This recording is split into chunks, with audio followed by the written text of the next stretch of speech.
Hello friend, मैं Anand Raj.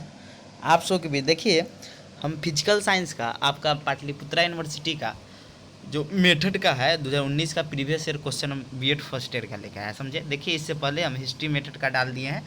History और civics का होता है साथ में, हिस्ट्री और सिविक्स का प्रीवियस ईयर डाल दिए हैं। जो नहीं देखे होंगे जाके देख लीजिए। समझे, देखिए आज एक चीज़ आपको बताते हैं कि प्रीवियस ईयर का क्वेश्चन देखना इसीलिए ज़रूरी है क्योंकि देखिए आपको एग्जाम का पैटर्न पता चलता है। एक और चीज़ आप जानते होंगे कि पाटलिपुत्रा यूनिवर्सिटी पहले किस में था, आपका मगध यूनिवर्सिटी था। इसलिए फर्स्ट ईयर की एग्जाम 2019 में ही पहला बार हुआ था।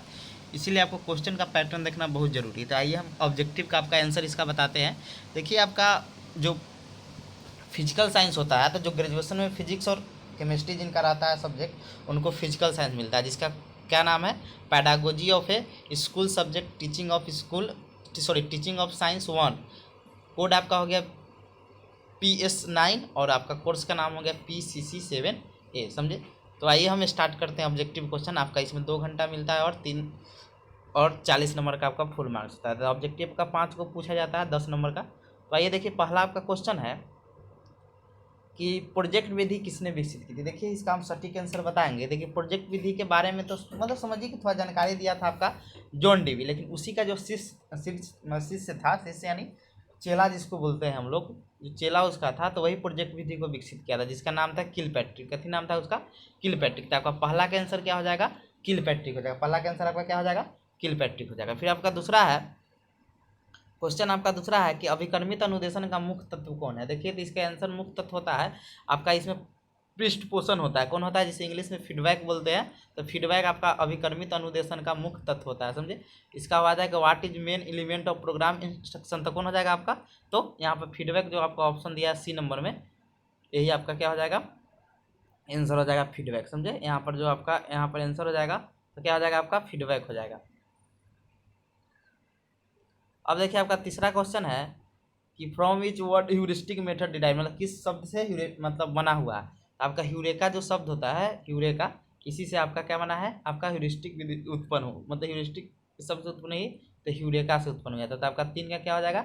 A नंबर हो जाएगा। समझे, फिर आपका 4 नंबर क्वेश्चन है। देखिए 4 नंबर जो क्वेश्चन आपका है ना, कि फुल फॉर्म ऑफ NCF। देखिए NCF का फुल फॉर्म होता है नेशनल कैरिकुलम फ्रेमवर्क। क्या होता है आपका? नेशनल कैरिकुलम फ्रेमवर्क, जो 2005 जो में बना, 5 के नाम से जाना जाता है।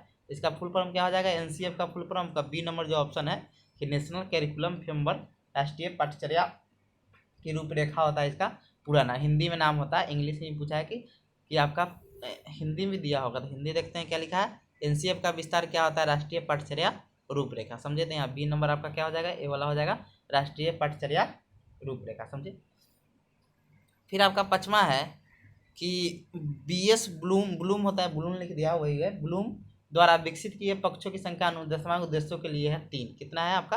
3 है। कितना है आपका? 3 है। 3 है। कौन कौन है? भावात्मक है, क्रियात्मक है और संज्ञानात्मक है। उसी को ज्ञानात्मक भी बोलते हैं। तो 3 होता है।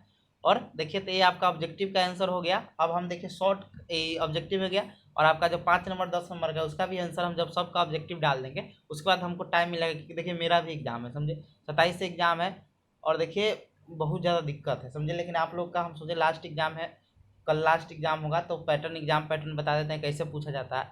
समझे, तो ये चीज़ है, तो हम कोशिश करेंगे डाल दें, लेकिन देखिए कोशिश हम करेंगे। समझे, ऑब्जेक्टिव लेकिन करवा देते हैं आपका। तो थैंक यू।